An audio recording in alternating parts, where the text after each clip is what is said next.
Vamos a saber ahora el punto 7.2, que son los sistemas de imposición a las sociedades de capital.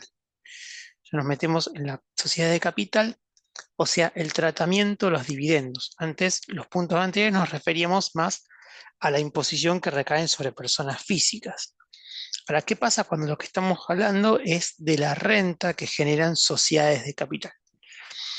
Hay una cuestión que es interesante de ver, que es justamente lo móvil, que es lo variante que es esta forma de resolver el tema de la sociedad de capital. ¿Por qué? Porque en realidad también las sociedades de capital están compuestas por accionistas y los accionistas justamente tienen un rédito que puede ser computado como su impuesto a la renta personal. Entonces, es interesante ver cómo los países han tratado de resolver estas cuestiones. Eh, si vemos a lo largo de la historia, no siempre se ha tenido el concepto de personalidad societaria para la tributación. O sea, no siempre se ha tenido en cuenta a la sociedad como efectivamente una persona que debe tributar, sino que estaba puesto el foco anteriormente en los accionistas. Por supuesto, esto está sujeto, como en muchos otros temas de esta materia, a procesos de armonización política y económica internacional. Es decir, lo que muchos países, y nuestro país también lo que hizo, fue amoldarse un poco a las prácticas que hacían otros países y los que se recomendaban en foros internacionales justamente para armonizar de manera de no tener conflictos de doble imposición y conflictos de, bueno, justamente de tratamiento diferencial o de distorsiones respecto a otros países. Cuando hablamos de sistema de imposición, de sistemas de imposición, la forma de resolver esto de alguna manera, se puede decir que hay tres formas típicas de resolverlo. Una es la imposición exclusiva en la sociedad, es decir, al accionista directamente eximo, excluyo sus rentas obtenidas de las sociedades de capital. La otra es la imposición exclusiva a los accionistas, es el sistema de integración total.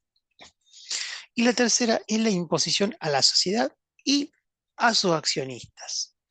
Este se llama sistema de separación o de no integración, justamente en oposición al sistema de integración total. Este es el de no integración clásico y tiene un problema de doble imposición, como podrán ver.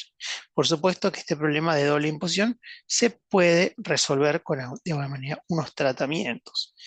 En Argentina, la imposición, como dice acá, de las sociedades de capital ha oscilado siempre de un tratamiento a otro. Ha oscilado muchísimo de un tratamiento a otro, sobre todo a lo largo del siglo XX, se ha ido mutando de una y a otra forma.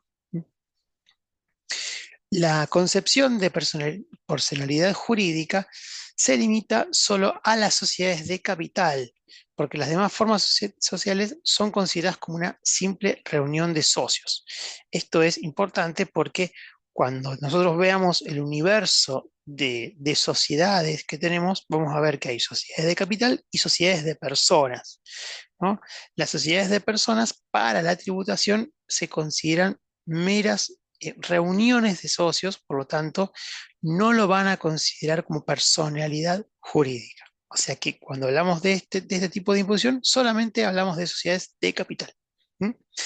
¿Cómo resolvió de alguna manera nuestra legislación esa doble imposición que tiene el hecho de tener el sistema de no integración, ¿no? Esto de grabar tanto la sociedad como los accionistas. Bueno, en virtud de la ley 25063 y por una cuestión de reglamentación que tardó bastante en ejecutarse, a partir de los ejercicios comerciales cerrados con posterioridad al 31 de diciembre del 98, o sea, de alguna manera en nuestra historia legislativa del impuesto a la renta es bastante reciente, se crea así un régimen de retención sobre la distribución de dividendos o utilidades efectuadas por las sociedades de capital. Es decir, que de alguna manera esta cuestión de doble imposición se resolvió justamente a través de la retención sobre la distribución de dividendos.